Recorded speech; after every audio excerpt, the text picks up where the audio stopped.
Hello students, in last lecture we have seen in C language data input and output. મિત્રો આગળના લેક્ચર્સમાં આપણે data input અને output ટોપિકની ચર્ચા કરતા હતા, જેની અંદર મિત્રો આઉટપુટ માટે આપણે printf કમાન્ડ ઇન્ફોર્મેશન મેળવી હતી. તો મિત્રો આપણે આઉટપુટ મેળવવા માટે કમાન્ડ યુઝ કરીશું printf, જેનું મિત્રો જનરલ સિન્ટેક્સ આ પ્રમાણે છે, જે આપણે આગળના લેક્ચરમાં ઓલરેડી ડિસ્કશન કરી ચૂક્યા છીએ. जनरल सिंटेक्स आ प्रमाणे है मित्रों, printf in open bracket in double inverted comma format string means A formatting string मित्रों केना ऊपर डिपेंड करे छे, वेरिएबल ऊपर डिपेंड करे छे. जो आपणो वेरिएबल इंटीजर नंबर हशे तो आपणो फॉर्मेटिंग स्ट्रिंग हशे %d. जो आपणो वेरिएबल रियल नंबर हशे तो एनु फॉर्मेटिंग स्ट्रिंग हशे मित्रों %f. અને આપણો વેરિએબલ કેરેક્ટર હશે તો કેરેક્ટરનો ફોર્મેટિંગ સ્ટ્રિંગ છે %c. તો ફર્સ્ટ ઓફ ઓલ મિત્રો ફોર્મેટિંગ સ્ટ્રિંગ આવશે, પછી કોમા કરીને લિસ્ટ ઓફ ધી વેરિએબલ. તો આ જે મિત્રો printf કમાન્ડ ક્યારે આપણે યુઝ કરશું કે જ્યારે આપણી પાસે ઓન સ્ક્રીન જે આપણા વેરિએબલ છે ઓલરેડી સ્ટોર કરાવેલા છે. For example, if we store p = 100 on our keyboard. I write here so you better understand.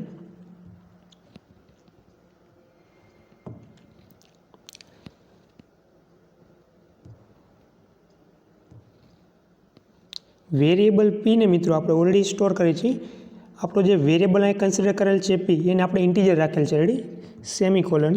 ત્યારબાદ મિત્રો પીને સ્ટોર કરું છું, પી = 100. તો આ મિત્રો આપણો જે વેરિએબલ છે પી = 100 એની વેલ્યુ ફિક્સ થઈ ગઈ છે. આખા પ્રેક્ટિકલની અંદર મિત્રો જ્યાં પણ આપણે પી યુઝ કરશું ત્યાં પી બરાબર કેટલા કાઉન્ટ થશે, 100 કાઉન્ટ થશે. તો જ્યારે મિત્રો આ રીતે આપણી પાસે ઇનપુટ હોય, મીન્સ આપણી પાસે ઓલરેડી ઇનપુટ ફિક્સ હોય, ત્યારે printf કમાન્ડ મિત્રો આ રીતે આપણે યુઝ કરી છે. printf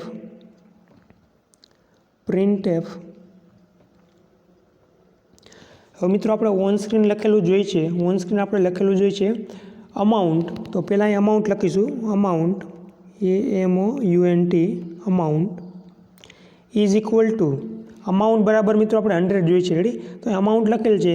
હવે જે 100 છે મિત્રો એ કેવા છે, ઇન્ટીજર છે. તો ઇન્ટીજરનું ફોર્મેટિંગ આપણને ખબર છે, આપણે સિન્ટેક્સમાં શું જોયું હતું, in double inverted comma formatting string. અને ફોર્મેટિંગ સ્ટ્રિંગની અંદર મિત્રો જે કાંઈ આપણે લખશું એ ઓન સ્ક્રીન આપણને દેખાડશે. તો આપણે અમાઉન્ટ બરાબર 100 જોઈએ છે મિત્રો, તો અમાઉન્ટ બરાબર આપણે સ્ટોર કરેલ છે %d ready. Double inverted comma પૂરા થશે, કોમા કરીને મિત્રો હવે જે આપણો વેરિએબલ હતો કેની અંદર સ્ટોર કરેલો છે, પીની અંદર સ્ટોર કરેલો છે. તો આપણા જનરલ સિન્ટેક્સ પ્રમાણે પછી કોણ આવશે મિત્રો, વેરિએબલ્સ આવશે રેડી. તો આપણો વેરિએબલ છે પી, તો અહીંયા કોમા પછી આવશે વેરિએબલ પી એન સેમિકોલન. તો આ રીતે મિત્રો printf કમાન્ડ આપવાથી આપણને આઉટપુટ સ્ક્રીનમાં લખેલું આવશે અમાઉન્ટ ઇઝ ઇક્વલ ટુ 100. અને આગળના લેક્ચર્સમાં મિત્રો આપણે આના પછીના લેક્ચરમાં આપણે printf અને scanf જે કમાન્ડ આપણે સ્ટડી કરેલ છે એની આપણે પ્રેક્ટિકલ કરશું, જેનાથી તમને વધારે એ બંને ટોપિક્સ ક્લિયર થશે. અત્યારે મિત્રો તમારા જનરલ સિન્ટેક્સ છે એ યાદ રાખવાના રહેશે. તો મિત્રો જ્યારે આપણી પાસે વેરિએબલની વેલ્યુ ઓલરેડી ફિક્સ હોય, ઓન સ્ક્રીન લખેલી હોય, ત્યારે મિત્રો printf કમાન્ડ આપણે આ રીતે યુઝ કરીએ છીએ. તો આ ખાસ યાદ રાખવાનું રહેશે. Now to use the another way to printf command. Suppose if we write printf in double inverted comma just hello. તો મિત્રો જ્યારે આપણે પ્રોગ્રામને રન કરાવશું અને આઉટપુટ કરીને જોશું ત્યારે આપણી સ્ક્રીન ઉપર લખેલું આવશે હેલો. તો ખાલી આપણે મિત્રો કાંઈ પણ વસ્તુ આપણે લખેલી જોઈએ છે ઓન સ્ક્રીન આઉટપુટ માટે, તો એ આપણે printf કમાન્ડની મદદથી એ આપણે લખી શકીએ છીએ. હવે મિત્રો બીજો યુઝ આપણે printf કમાન્ડનો જોઈ, તો એના માટે જરૂર છે scanf. મીન્સ આપણે કોઈ પણ નંબરને મિત્રો કીબોર્ડ દ્વારા આપણે ઇનપુટ કરાવવા છે રેડી. તો એ સમયે એટ ધેટ ટાઈમ આપણે printf કમાન્ડને કઈ રીતે યુઝ કરવો એ જોઈએ. તો એના માટે મિત્રો આપણે સ્ટડી કરવાનું રહેશે scanf કમાન્ડ. તો scanf કમાન્ડ મિત્રો છે એ જ્યારે આપણે ઇનપુટ આપણે કીબોર્ડ થ્રુ આપવું છે રેડી. મીન્સ આપણે એને વેરિએબલ ફોર્મમાં રાખવું છે. અત્યાર સુધી મિત્રો આપણે જે printf કમાન્ડ જોયું આમાં ફોર એક્ઝામ્પલ્સ આજે મિત્રો આપણે પ્રિન્ટએફ કમાન્ડ જોયું, એમાં ઓલરેડી આપણે એની વેલ્યુ સ્ટોર કરેલી છે એ બરાબર 10, અને ત્યારબાદ મિત્રો એને આપણે પ્રિન્ટ કરાવેલી છે. રેડી. હવે મિત્રો અહીંયા આપણે એ બરાબર 10 અહીંયા જોતા નથી. રેડી. આપણે જ્યારે પ્રોગ્રામને રન કરાવી ત્યારે આપણે એની વેલ્યુ એમાં ઇનપુટ કરવી છે. તો જ્યારે મિત્રો આપણે પ્રોગ્રામને રન કરાવી ત્યારબાદ આપણે એ વેરિયેબલની વેલ્યુ આપણે ઇનપુટ કરાવી છે, તો ત્યારે ફરજિયાત આપણે સ્કેનઅપ કમાન્ડનો યુઝ કરવાનો રહેશે. So now we discuss about the scanf command.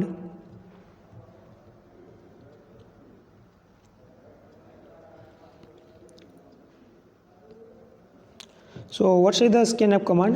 A scanf function is used to read data from keyboard and to store that data in the variables.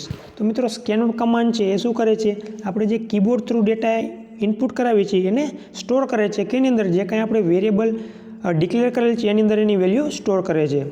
હવે મિત્રો સ્કેનએફનું જનરલ સિન્ટેક્સ આપણે જોઈએ. So now the general syntax for scanf function is as follow. તો first of all મિત્રો એક જે scanf command છે એનું સ્પેલિંગ ખાસ તમારે જોવાનું રહેશે. સ્કેનએફ મિત્રો સ્મોલમાં લખવાનું છે, SCANF, સ્કેનએફ.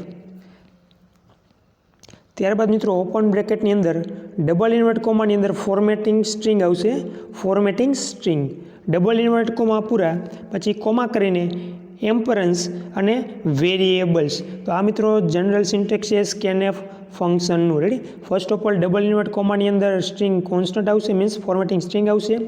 ત્યારબાદ એમ્પરન્સ મીન્સ એન્ડ કરીને variables. Now is examples you better understand.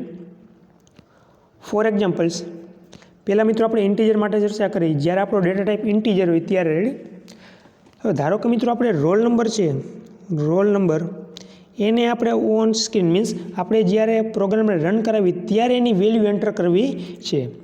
અહીં મિત્રો આપણે રોલ નંબર બે રીતે ઇનપુટ કરાવી શકીએ છીએ. એક આ રીત છે આપણી. અહીં મિત્રો તમે જોઈ શકો છો જે રોલ નંબર છે એને ઇન્ટીજરની અંદર સ્ટોર કરેલા છે, કારણ કે રોલ નંબર હંમેશા આપણા ઇન્ટીજર નંબર જ હોય છે. રેડી. હવે મિત્રો અહીંયા આપણે રોલ નંબરને બે રીતે ઇનપુટ કરી શકીએ છીએ.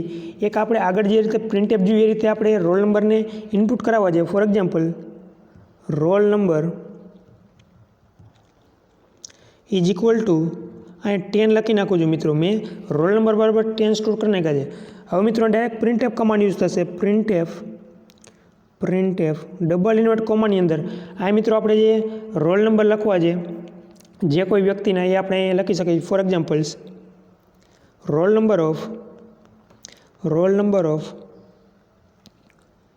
અમિત ઇઝ ઇક્વલ ટુ કેટલા છે મિત્રો 10, અને 10 કેવા છે આપણા ઇન્ટીજર નંબર છે. તો ઇન્ટીજરનું સ્ટ્રિંગ કોન્સ્ટન્ટ છે %d. આ મિત્રો ઇન્વર્ટેડ કોમા પૂરા થઈ જશે.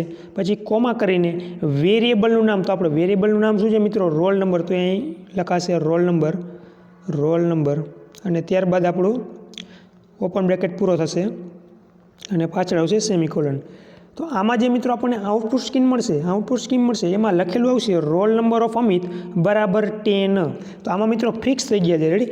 જ્યારે આપણે પ્રોગ્રામને રન કરાવશું ત્યારે રોલ નંબર ઓફ અમિત ખાલી 10 જ આવશે, બીજા આપણે કોઈ ઇનપુટ કરી શકશું નહીં, કારણ કે ઓલરેડી આપણે ફિક્સ કરી દીધા છે.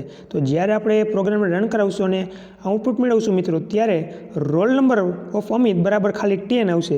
પણ હવે મિત્રો આપણે રોલ નંબર ઓફ 10 ખાલી ફિક્સ રાખવા નથી, આપણે કોઈ પણ નંબર આપવા છે, જેમ કે 1 આપવા છે, 2 આપવા છે, 3 આપવા છે. તો એના માટે મિત્રો આપણે સ્ટોર કરવાના રહેશે નહીં. તો એના માટે મિત્રો આપણે ઇનપુટ કરાવવા છે કીબોર્ડ થ્રુ. રેડી. તો એના માટે મિત્રો આપણે કમાન્ડ યુઝ કરશું સ્કેનએફ. તો એક સ્કેનએફ કમાન્ડ જોઈએ મિત્રો. તો પ્રિન્ટએફ કમાન્ડને લખતા પહેલાં સ્કેનએફ કમાન્ડને આપણે લખવાનો રહેશે. તો આ મિત્રો રોલ નંબર બરાબર આપણે કોઈ પણ નંબર સ્ટોર કરાવવાના રહેશે નહીં, કારણ કે આપણે કીબોર્ડ થ્રુ આપવા છે. તો અહીં ડેટા ટાઈપ ફર્સ્ટ લખવાનો થશે ઇન્ટીજર, પછી સ્પેસ આપણો વેરિયેબલનું નામ, જે કાંઈ વેરિયેબલ આપણે રાખવા માગતા હોય એ વેરિયેબલનું નામ આવશે. તો આપણે મિત્રો વેરિયેબલનું નામ રાખેલું છે રોલ નંબર. હવે મિત્રો આપણે ઇનપુટ કરાવવા છે, મીન્સ કીબોર્ડ થ્રુ આપણે આપવા છે કોઈ પણ નંબર. તો એના માટે મિત્રો સ્કેનએફ કમાન્ડ લખવાનું થશે તમારે સ્કેનએફ. પછી ઓપન બ્રેકેટની અંદર આપણે જનરલ સિન્ટેક્સ જોઈએ પ્રમાણે ફર્સ્ટ ઓફ ઓલ હંમેશા કોણ આવશે મિત્રો, %d આવશે. મિત્રો અહીંયા કાંઈ પણ તમારે લખવાનું રહેશે નહીં. જ્યારે સ્કેનએફ કમાન્ડ યુઝ કરી મિત્રો ત્યારે ડબલ ઇન્વર્ટેડ કોમાની અંદર ફોર્મેટિંગ સ્ટ્રિંગ સિવાય એક પણ વર્ડ લખવાનો થશે નહીં, ખાલી મિત્રો ફોર્મેટિંગ સ્ટ્રિંગ જ આવશે એની અંદર. પછી ડબલ ઇન્વર્ટ કોમા પૂરા કરીને એમ્પરસ કરીને નેમ ઓફ ધી વેરિયેબલ્સ. આ બે જ વસ્તુ મિત્રો સ્કેનએફની અંદર આવશે, ફોર્મેટિંગ સ્ટ્રિંગ અને એમ્પરસ કરીને વેરિયેબલનું નામ. આના સિવાય કાંઈ પણ આપણે એક્સ્ટ્રા વર્ડ એની અંદર એડ કરી શકશું અને otherwise we get the error. તો સ્કેનએફ કમાન્ડ મિત્રો જ્યારે આપણે યુઝ કરી ત્યારે એમાં ખાસ ધ્યાન રાખવાનું રહેશે, ડબલ ઇન્વર્ટ કોમાની અંદર ફોર્મેટિંગ સ્ટ્રિંગ યુઝ થશે અને કોમા કરીને એમ્પરસ કરીને વેરિયેબલ નેમ્સ. તો આનો મિનિંગ શું થઈ ગયો મિત્રો, જ્યારે આપણે પ્રોગ્રામને રન કરાવશું ને ત્યારે આપણે રોલ નંબર બરાબર કોઈ પણ નંબર આપણે એડ કરી શકશું. જ્યારે આપણે પ્રેક્ટિકલમાં જોઈશું ત્યારે તમને વધારે ટોપિક ક્લિયર થશે. ત્યારબાદ મિત્રો પ્રિન્ટએફ કમાન્ડ જોઈએ આપણે. હવે ઓન સ્ક્રીન આપણે લખેલું જોઈએ છે, રેડી. આ સ્કેનને બરાબર આપણે આપી તો દીધા મિત્રો, પણ એ કેના બરાબર આપણે જોઈએ છે, અહીં આપણે રોલ નંબર તો આ વેરિયેબલ સ્ટોર કરી દીધા, મીન્સ આપણે રોલ નંબર છે અને આપણે કીબોર્ડ થ્રુ આપણે કોઈ પણ વેલ્યુ એડ કરી શકશું. પણ એ કેના બરાબર જોઈએ છે તો એ આપણે આઉટપુટ સ્ક્રીનથી લખી શકશું, મીન્સ આઉટપુટ કમાન્ડની મદદથી આપણે લખી શકશું. Means if you want the enter role number of the Amit, તો આપણે કાંઈ પણ ઓન સ્ક્રીન લખેલું જોઈએ છે એના માટે કમાન્ડ યુઝ કરવાનું થશે પ્રિન્ટએફ. તો અહીં મિત્રો આપણે પ્રિન્ટએફ લખેલ છે, printf is equal two printf in open bracket in double invert comma enter roll number is equal two અને સિંગલ ડબલ ઇન્વર્ટ કોમા પૂરા, ત્યારબાદ આવશે સેમિકોલન, રેડી. હવે મિત્રો આ કમાન્ડ તમે જોઈ શકો છો પ્રિન્ટએફ, તો આની અંદર ફોર્મેટિંગ સ્ટ્રિંગ યુઝ કરેલા છે નહીં, કારણ કે ફોર્મેટિંગ સ્ટ્રિંગ આમાં આપણે યુઝ એટલા માટે નથી કરેલ કારણ કે આપણે જે વેલ્યુ છે એ સ્કેનએફ મીન્સ આપણે કીબોર્ડ થ્રુ આપી છીએ. જ્યારે આપણી વેલ્યુ ફિક્સ હોય, આગળ આપણે એક્ઝામ્પલ જોયું મિત્રો, રોલ નંબર બરાબર 10 આપણે ફિક્સ કરી દીધા હતા, રેડી. તો એટ ધ ટાઈમ આમાં આપણે લખેલું હતું ફોર્મેટિંગ સ્ટ્રિંગ અને વેરિયેબલ, પણ જ્યારે મિત્રો આપણે સ્કેનઅપ કમાન્ડ યુઝ કરી ત્યારે એની અંદર એ ફોર્મેટિંગ સ્ટ્રિંગ યુઝ થશે નહીં, રેડી. એ આપણે આગળ એક્ઝામ્પલમાં પ્રેક્ટિકલમાં જોઈશું ત્યારે તમને વ્યવસ્થિત આઈડિયા આવી જશે how to use the scanf function અને પ્રિન્ટએફ ફંક્શન્સ. હવે મિત્રો જ્યારે આપણે પ્રોગ્રામને રન કરાવશું ત્યારે ઓન સ્ક્રીન લખેલું આવશે. પહેલાં તો આપણે પ્રિન્ટએફ લખેલ છે એન્ટર રોલ નંબર, તો ઓન સ્ક્રીન લખેલું આવશે મિત્રો એન્ટર રોલ નંબર. હવે મિત્રો આટલું જ ખાલી ઓન સ્ક્રીન લખેલું આવશે. હવે મિત્રો આપણે અહીંયા કોઈ પણ રોલ નંબર આપી શકીએ કીબોર્ડ થ્રુ, જેમ કે 1 આપી શકીએ, 2 આપી શકીએ, 3 આપી શકીએ, 4 આપી શકીએ, રેડી. પણ એક જ એન્ટ્રી આપણે કરાવી શકશું, રેડી. એ આપણા ઉપર ડિપેન્ડ છે કઈ વેલ્યુ આપણે આપી. ફોર એક્ઝામ્પલ એકવાર મિત્રો આપણે પ્રોગ્રામને રન કરાવ્યો અને એન્ટર રોલ નંબર આપ્યો ને એના બરાબર 1 આપી દીધા, રેડી. પછી હવે આપણે 2 આપી શકશું નહીં એમાં, તો આપણે બીજી વેલ્યુ આપી છે મિત્રો, તો અગેન આપણે પ્રોગ્રામને રન કરાવવાનો રહેશે. એ આગળ પ્રેક્ટિકલમાં જોશું એટલે તમને વધારે આઈડિયા આવશે ને આપણું એના રિલેટેડ. એ રીતે મિત્રો ફ્લોટ વેરિયેબલની આપણે ચર્ચા કરી. So now how to use the variable in a float variable. તો મિત્રો આપણે આગળ પ્રિન્ટએફ કમાન્ડમાં જોયું હતું ફ્લોટ વેરિયેબલનું. For example percentage is equal to 70.20. આ મિત્રો આપણે ફિક્સ કરેલ છે, ready. Percentage is equal to 70.20. આ મિત્રો જો આપણે ઓન સ્ક્રીન ઓલરેડી ફિક્સ કરેલા હોય તો ડાયરેક્ટલી આપણો જે કમાન્ડ છે પ્રિન્ટએફ એ કમાન્ડ યુઝ થશે. Printf directly we write in bracket percentage of Amit is equal to. હવે મિત્રો જે પર્સન્ટેજ હતા કેવા છે, રિયલ નંબર છે, તો રિયલ નંબરનું ફોર્મેટિંગ છે પર્સન્ટેફ. સો પર્સન્ટેફ એન્ડ ડબલ ઇન્વર્ટ કોમા અને વેરિયેબલનું નામ આવશે, તો વેરિયેબલ આપણા હતા PER પર્સન્ટેજ, રેડી. હવે મિત્રો આને આપણે રન કરાવશું ત્યારે ઓન સ્ક્રીન લખેલું આવશે percentage of Amit is equal to 70.20. પણ આમાં મિત્રો આપણે પર્સન્ટેજ ઓલરેડી ફિક્સ કરેલા છે, પણ આપણે વેરિયેબલ રાખવા છે, મીન્સ આપણે જ્યારે પ્રોગ્રામને રન કરાવી ત્યારે આપણે કોઈ પણ રેન્ડમલી આપવા છે, રેડી. તો એના માટે મિત્રો આપણે સ્કેનઅપ કમાન્ડ યુઝ કરશું. મિત્રો જરૂર નથી કે પ્રિન્ટએફ પહેલાં સ્કેનઅપ કમાન્ડ લખો અને ત્યારબાદ પ્રિન્ટએફ કમાન્ડ લખો, રેડી. એ તમે કોઈ પણ ક્રમમાં લખી શકો છો. હંમેશા જ્યારે મિત્રો સ્કેનઅપ કમાન્ડ આપણે યુઝ કરીએ એટલે ફર્સ્ટ ઓફ ઓલ હંમેશા તમારે પ્રિન્ટએફ કમાન્ડ યુઝ કરવાનો રહેશે. તો આ મિત્રો આપણે પ્રિન્ટએફ કમાન્ડ ફર્સ્ટ યુઝ કરેલ છે. પહેલાં આપણે ઓન સ્ક્રીન લખેલું શું જોઈએ છે મિત્રો એ આપણે ઇનપુટ કરાવવાનું થશે, એ આપણે લખવાનું થશે પ્રિન્ટએફ કમાન્ડની મદદથી. જેમ કે આપણે મિત્રો જોઈએ છે પર્સન્ટેજ ઓફ અમિત, તો એ આપણે કેની મદદથી લખી શકીએ છીએ, પ્રિન્ટએફ કમાન્ડની મદદથી. અને ત્યારબાદ એના બરાબર આપણે જોઈએ છે, રેડી. તો એ આપણે printf command first of all use કરીશું.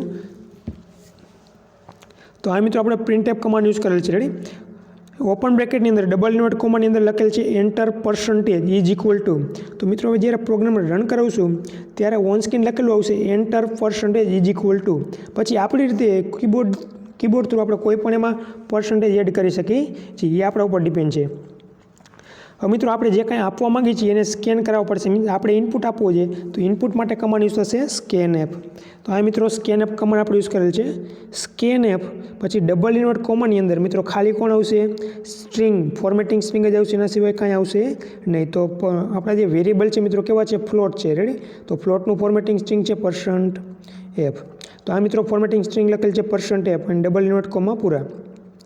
ત્યારબાદ કોમા કરીને મિત્રો એમ્પરસેન્ડ કરીને કોણ આવશે? વેરિયેબલનું નામ. તો આપણે વેરિયેબલ છે PER.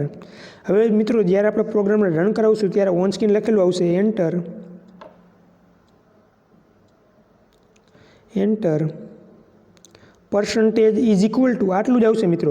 હવે આપણે કીબોર્ડ થ્રુ કોઈ પણ આપણે પર્સન્ટેજ અહીં એડ કરી શકીએ છીએ. For example now to add 90.20. તો મિત્રો આપણે કીબોર્ડ થ્રુ આપણે લખી શકીએ છીએ 90.20. જો આપણે ફિક્સ કરી દીધા હોત 70.20 તો ખાલી આઉટપુટ આપણે 70.20 જ મળે. તો આપણે આપણી રીતે એમાં એન્ટર કરી શકીએ નહીં. પણ જ્યારે આપણી રીતે એન્ટર કરવો હોય મિત્રો ત્યારે હંમેશા સ્કેન કમાન્ડ યુઝ થશે. એ જ રીતે મિત્રો કેરેક્ટરમાં આપણે જોઈએ how to use the scan command in character. તો કેરેક્ટરનું ફોર્મેટિંગ સ્ટ્રિંગ આપણે ખબર છે મિત્રો %C. અને કેરેક્ટર ક્યારે યુઝ થાય છે મિત્રો? જ્યારે કોઈ પણ સ્પેશિયલ સિમ્બોલ, સ્પેશિયલ વર્ડ આપણે યુઝ કરવાનો હોય ત્યારે એમાં આપણે યુઝ કરીએ છીએ. કોઈ પણ નંબર માટે આપણે કેરેક્ટર યુઝ કરી શકતા નથી એમાં. તો આપણે હવે મિત્રો જોઈએ છે for example if we write printf, answer આપણે મિત્રો કેરેક્ટરના ફોર્મમાં સ્ટોર કરેલ છે. રેડી? આપણા વેરિયેબલ છે આન્સર. તો કેરેક્ટરની લેન્થ આપણે મિત્રો ખબર છે એક જ છે, ઓનલી 1. રેડી? એ કોઈ પણ હોઈ શકે છે, સ્પેશિયલ સિમ્બોલ, સ્પેશિયલ નંબર, એની સ્પેશિયલ આલ્ફાબેટ. રેડી? હવે મિત્રો આન્સર બરાબર આપણે જોઈ છે આન્સર ઇઝ ઇક્વલ ટુ આપણી રીતે એડ કરવા છે. અહીંયા આગળના લેક્ચરમાં જોયું હતું આપણે મિત્રો આન્સર બરાબર આપણે વાય સ્ટોર કરી દઈ વાય. રેડી? તો જ્યારે આપણે પ્રિન્ટએફ કમાન્ડ યુઝ કરી પ્રિન્ટએફ ડબલ ઇન્વર્ટ કોમામાં આન્સર ઇઝ ઇક્વલ ટુ આ મિત્રો વેરિયેબલ આવશે આપણું ફોર્મેટિંગ સ્ટ્રિંગ. એનું ફોર્મેટિંગ સ્ટ્રિંગ થશે %C અને ડબલ ઇન્વર્ટ કોમા પૂરા. અને ત્યારબાદ વેરિયેબલનું નેમ આન્સર. તો આ મિત્રો આપણો આન્સર ફિક્સ છે. જ્યારે આપણે પ્રોગ્રામને રન કરાવશું ત્યારે આન્સર મળશે ખાલી વાય, મીન્સ યસ જ મળશે આપણને. હવે મિત્રો આપણે આપણા ઉપર ડિપેન્ડ છે, આપણે આન્સરને આપણી રીતે એન્ટર કરવો છે યસ ઓર નો. તો એના માટે આપણે કમાન્ડ યુઝ કરવાનું થશે સ્કેનએફ. રેડી? તો પહેલાં આપણે પ્રિન્ટએફ લખેલ છે મિત્રો. પ્રિન્ટએફમાં આપણે લખેલ છે enter the answer is equal to. હવે મિત્રો આપણે જ્યારે પ્રોગ્રામ રન કરાવશું ત્યારે ખાલી આટલું લખેલું આવશે એન્ટર ધી આન્સર. હવે મિત્રો આપણી રીતે આન્સર એડ કરી શકીએ યસ ઓર નો. તો એને આપણે વેરિયેબલમાં મિત્રો રાખેલ છે એપ આપણે સ્કેનએફમાં ઇન્ટ્રોડ્યુસ કરાવવાના રહેશે. તો સ્કેનએફ કમાન્ડની અંદર મિત્રો પહેલાં કોણ આવશે? Formatting string. આપણો કેરેક્ટર યુઝ કરેલ છે તો કેરેક્ટરનું ફોર્મેટિંગ સ્ટ્રિંગ છે %C. અને ત્યારબાદ આપણું વેરિયેબલ કોણ છે મિત્રો? આન્સર. તો એમ્પરન્સ કરીને આન્સર. હવે મિત્રો જ્યારે પ્રોગ્રામ રન કરાવશું ત્યારે લખેલું આવશે enter the answer is equal to. હવે મિત્રો આપણી રીતે આન્સરને એડ કરી શકીએ છીએ. યસ પણ કરી શકીએ છીએ અને નો પણ આપણે આન્સર લખી શકીએ છીએ. હવે મિત્રો અહીંયા કોઈ પણ આન્સર આપણે અહીં લખી શકીએ છીએ. So this is the use of scanf function in a character variables. તો આ છે મિત્રો આપણું સ્કેનએફ ફંક્શન. આના પછીના લેક્ચરમાં મિત્રો આપણે પ્રિન્ટએફ અને સ્કેનએફ જે ફંક્શન આપણે સ્ટડી કરેલ છે એને પ્રેક્ટિકલ થ્રુ સમજશું, જેનાથી તમને બંને ફંક્શન વધારે ક્લિયર થશે. અને જેની મદદથી આપણે મિત્રો આગળ આપણે જે કાંઈ કીવર્ડ જોઈએ હતા જેમ કે ઇફ છે, ફોર છે, એના આપણે યુઝ જોશું આગળ. તો નેક્સ્ટ લેક્ચરમાં મિત્રો આપણે ઇફ સ્ટેટમેન્ટ વિશે ચર્ચા કરીશું. Now today we stop here. Thank you. Have a good all of you.